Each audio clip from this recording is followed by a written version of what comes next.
we used to always watch that TV and shit. And I remember one night, like my dad was supposed to be watching us, and I guess he went out late one night looking for my mom, and he left the door open.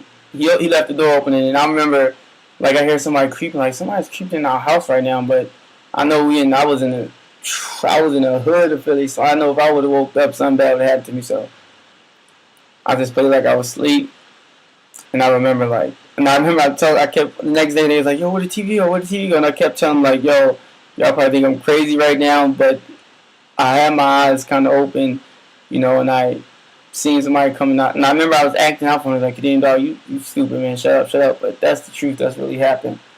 Um, that's that. And 21st now, that's the first time, or the first time I can actually remember me first had. That's the first time that I can say I remember. I seen a woman get hit on 21st and Diamond. I remember we were standing on the corner. My friend Joe used to live on the corner. And it's like a Chinese store right diagonal from us. And it was people out there, smoking, drinking, yelling and stuff. And this one girl got loud, and I just remember the guy. She got loud, and then she ran in the car, and I remember the guy behind her following her, just giving it to her like whop whop whop, and I'm sitting there watching like, damn, like I don't know, like at the same time I'm like, damn, like she getting it, dog, she getting it, but I'm like, and then I had that inner boy, I'm like, dog, why ain't nobody doing anything? But at the same time, that's Philly, you can't really do nothing. That you gotta go by the rules. Yep. After that, hope y'all don't mind. I'm doing over 10 minutes. People keep telling me keep talking. I want to keep talking. They want me to keep talking. Keep talking. Tell me to keep talking. 21st and Diamond. It was actually funny, 21st and Diamond, because it was another shelter, like actually probably like 2 minutes away from us. But this shelter was way nicer than the one we was at, but the neighborhood it was in was way worse. So I ain't know. I was like, that shit don't make no sense, shouldn't it? But I see how they was doing that. But what I was about to say. But it was this one white lady. I think she was probably the most protected white lady person in that neighborhood. Like this one white lady helped all the black people, and that shit probably sound like it's out of a movie. But when I say she helped all the black people, she helped she used to give all the black kids lunch. She used to give us everything.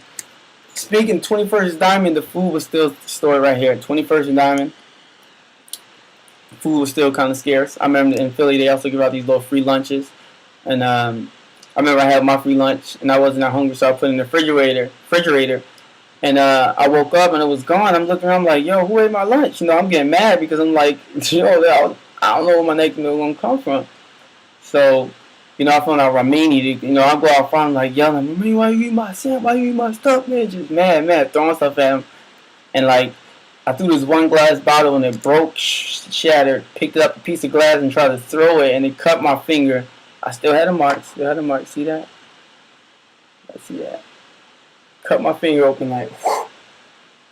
I ran home. My finger was split like, the problem is y'all can spread it and see my bone. It was that bad. Ran home, telling my mom, my finger. That's all we did. We put it under the sink, rinsed it off, wrapped it up, called it a day. Right? Look how bad that is.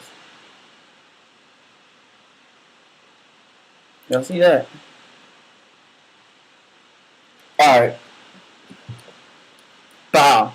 I remember I had the Band-Aid on it. It didn't heal for like forever. I couldn't even write in school. Right-handed, couldn't even write in school. I went back to the white lady. I forgot her name. She's like, this is not normal. You really need help. Here's my number. She was like, what's your phone number? I'm actually call your mom because I'm gonna take you to the hospital. I was like, no, don't take me to the hospital. My mom's gonna get mad. It's like, well, what's your number? Let me call your mom. And I was like, actually, my phone's disconnected because our phone was really disconnected at the time. And she actually gave me a quarter, and she wrote her number down. She's like, here's your quarter. Tell your mom to use the payphone and call me. So I'm like, all right, I'm saving that. And like, because I really want to get my finger fixed. So I'm telling him I'm like, Mom, this lady said I should really go to the hospital to get some stitches on my finger. So Here she gave me a quarter to give to you on her number. And she's like, all right, you know. So I'm like, all right, my mom gonna call this lady so I get some stitches.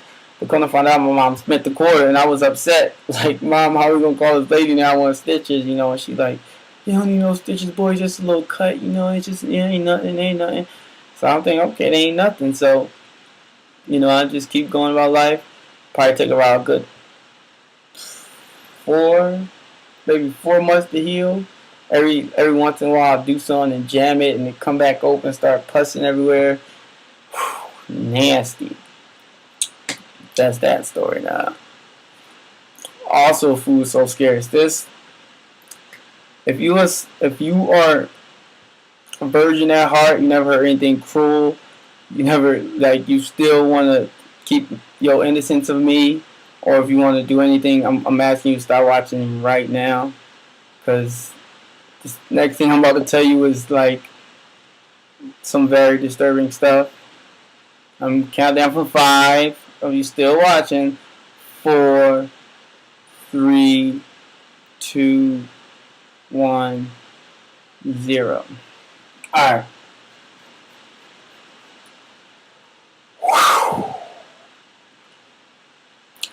I'm gonna tell you how scarce the food was in the house. Alright, after we lived in a shelter, you know, after we lived in when we lived in a shelter, we met a few people, you know, so we got an apartment. We got an apartment. Somehow those people got kicked out of the apartment. You know, they ain't never tell us what they did, but in the end, I ended up knowing what happened. Found out what happened. You know, they said they snuck in a baby shower, but it's like, who have a baby shower at a shelter? But you know, they came and lived with us, and some kid named Marcus, my friend. Oh, I didn't tell you who came to live with us. My friend Will, his mom Hiawatha, Itha, that's his sister, and then also some kid named some lady Michelle, her son Marcus, and she had 2 other kids, and I don't know their names. Neither of them know who their father was. Okay. None of us asked. We did. We knew who our dad was. I don't think they knew who their dad was. Alright.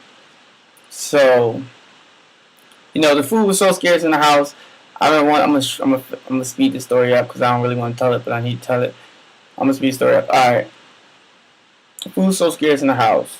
I remember one time somebody was eating a sandwich, and one of the younger kids asked for it. We all young at this age. Everybody young. Nobody like 30. He was eating a sandwich at a time, and someone that was younger than him, but we were all young, was like, hey, can I have that sandwich? You know, I'm hungry. He was like, no, man, if you want this, you gotta do something for it.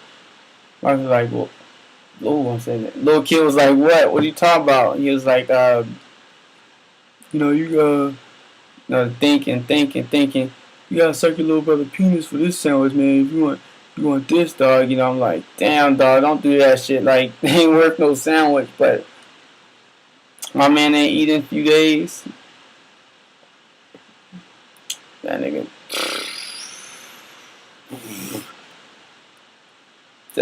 did what he had to do for us. And the thing he sucked was his little brothers, and that's one kid's life who's probably messed up for the rest of his life. And it wasn't me. But I just want to say, for the person who did it, I want to apologize to you, just in case that did mess you up. But he did what he had to do, and the messed up thing is, after he actually did it, I don't even think he got the sandwich. I think the person just ate it. And I remember my dad was actually back at this house. That's when him and my mom was at a good time, and like I actually got upset and I told my dad, and my dad he was like, what? And I seen him actually getting a belt. He was like, I'm gonna whoop all y'all ass in this house, all y'all. So man, Grunt was gone. Like, hit that door, dog. We ran to this empty lot where all these weeds was growing at. You know, we was all in these bushes, and they had these little porcupines. And when they turn brown, they start scratching you, dog. It's no joke. But you know, so we sitting in that bush probably for like 20 minutes. You know, seeing my dad walking back and forth up this street, looking at these bushes, like he was really looking for us. And no, but You know, so after probably like 20, 30 minutes past being grumpy,